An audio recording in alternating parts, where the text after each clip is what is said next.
Здравейте! Дошли сме на преглед при доктор Пенев. От колко часа? След малко. Аз не мога да разбера. Запазвате си час, не си знаете в колко.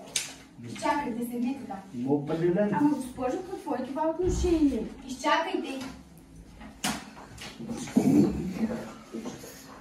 Заради твоите очи пак закъснеем за бизнес срещата.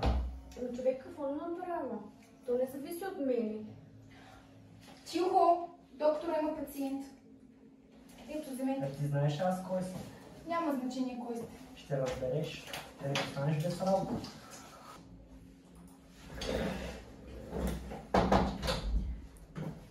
Готови сте? Да, влизам следващия. Добре. Заповядайте. Най-после.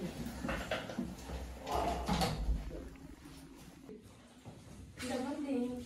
Добър ден, заповядайте. Влизайте, моя колега специализант ще ви прегледа, че съм заед малко в момента. Ама аз не искам да ме преглежда специализант. Да, как специализант ще преглежда жена ми? Все пак аз съм бизнесмен, разбирате ли? Не може после на бизнес срещата им да отива с едно око. Моля да се, човек е професионалист. Няма някак. Здравейте. Кой се казвате? Симона. Добре, Симона. Какво ви води тук? Ами окото ми се рози от няколко дни. В последно време започва и втора да се получава. Колко дни? Една седмица. Горе-долу. Да имате и сълзени съпровождащите и симптоми? Ами да. Заповядайте.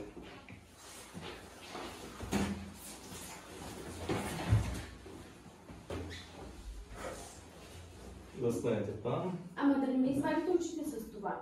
Спокойно ще иди.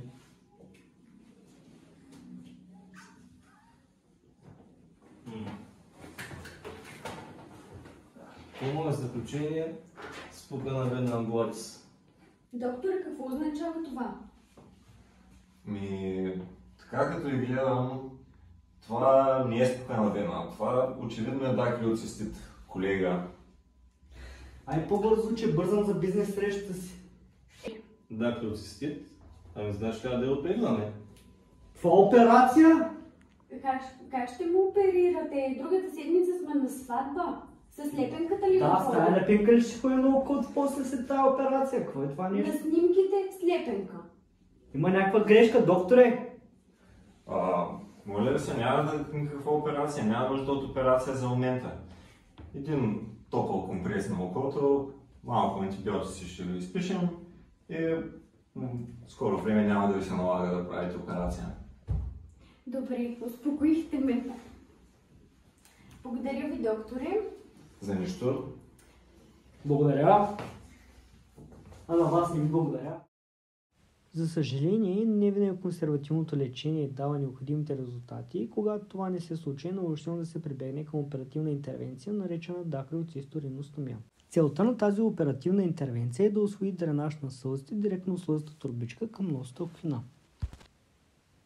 В миналото тази операция се извършва чрез външен достъп, като този метод се е утвърдил във времето благодарение на добрите лечебни резултати, които биват постигани чрез използването му. Сериозен недостъг обаче е естетичният дефект, който придобива пациента, тъй като за целта на операцията е необходимо да се извърши кожен разрез между вътрешния очен ъгъл и носа. В днешно време се предпочита ендоскопския достъп при този метод. Достъпът се осъществява през носната околина, като по този начин не се нарушава целостта на кожата, създава се отвор между слъзата турбичка и носната околина, през който да се тренира слъзния секрет.